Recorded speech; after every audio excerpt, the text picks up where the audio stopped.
What's up, guys, and welcome back for another EVE Online video. We're going to be looking at the Zarzakh, the Fulcrum LP store over here, and kind of give you guys an idea of like the interior look. It looks pretty cool inside the Fulcrum. Very pirate-esque and everything.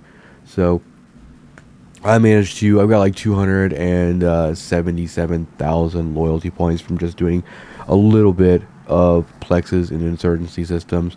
So I've got everything just turned on, even the ones we can't afford. So you can see like the Titan here, it's about 150 million LP. And then we've got things like Loggerhead, BPC, and some mid-grade Hydra. And then the Rattlesnake down here at 100,000 LP. And then just a lot of implants, a lot of the ones you are probably used to seeing on the LP store. I'm going to filter this by blueprint, and just so we can go down the list here. So here's the alligator blueprint right here, 40,000 LP, 10 million ISK. So building those will probably be pretty profitable, depending on like how the pipeline all works out and everything. You got a Gila blueprint down here. It's about 18,000 LP with 5 million ISK. You have the Mamba right here, 12,000 LP with all that. I'm gonna go ahead and grab actually this alligator blueprint, and then I'm just gonna get one of them. I just want to look at it actually. Okay, so normal materials, looks like we got RO triggers, S-Tech R triggers, integrity prevention seals, and life support, and all that fun stuff. About 4 hours to make. Pretty decent. Got some implant stuff down here, and then the worm as well. And obviously you can get like the data cores as well down here for about 250 LP, but a lot of different. You got target painting, gypsy, sensor linking, a lot of hardwired implants is pretty decent. We're just gonna kind of look at Zarzakh a little bit, but yeah, the LP store is looking pretty decent for that. We'll go look at industry and all that, and just kind of look at just kind of different stuff. We'll look at the actual facility. So manufacturing standard tax about 0.25%. Look, system cost index about 0.14. That's probably going to be adjusted quite a bit. But what's interesting here is you can actually do copying, invention, research, and manufacturing all within the Fulcrum, which is interesting if you are already into manufacturing, maybe not at like crazy levels.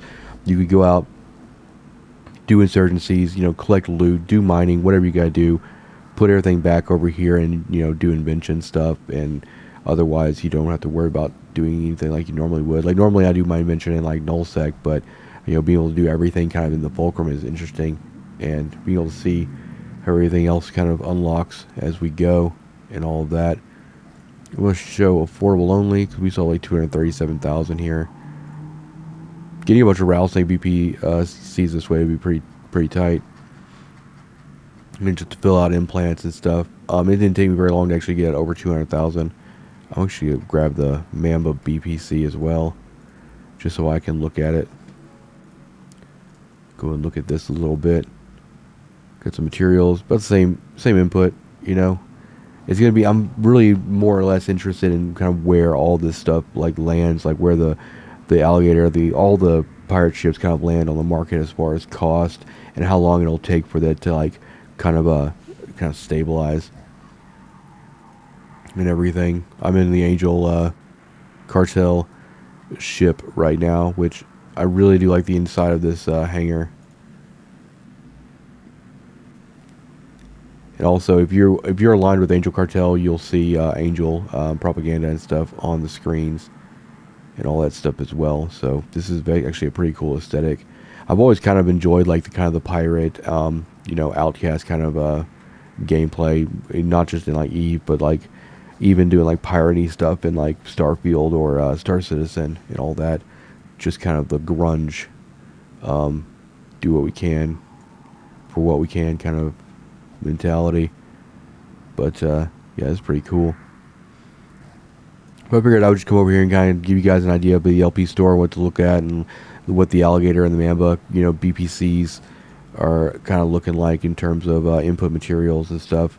If you want to speculate in the comments about what you think these chips will end up costing on the market once everything's kind of once the whole market's kind of saturated, I'd like to hear your thoughts on that, and what you kind of think and how you feel about the expansion and everything so far. I think the insurgency stuff is actually pretty fun, and seeing how it kind of changes systems. I think there will be situations where systems like Heck and systems that are like very close to trade hubs will kind of lose their high sec bonuses, and kind of seeing how the dynamic of those systems kind of change as insurgency kind of takes over and everything.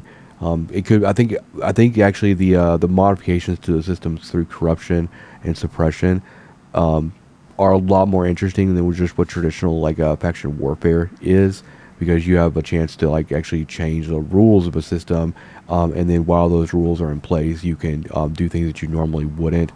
You could essentially turn a high six system into a low six system and kind of gate camp and do things that you could do there. Or even in like a low sec system, you can like get to the point where you can start dropping bubbles and warp destruction bubbles and stuff. So you can literally turn like a low sec system into a null sec system, or a high sec system into a low sec.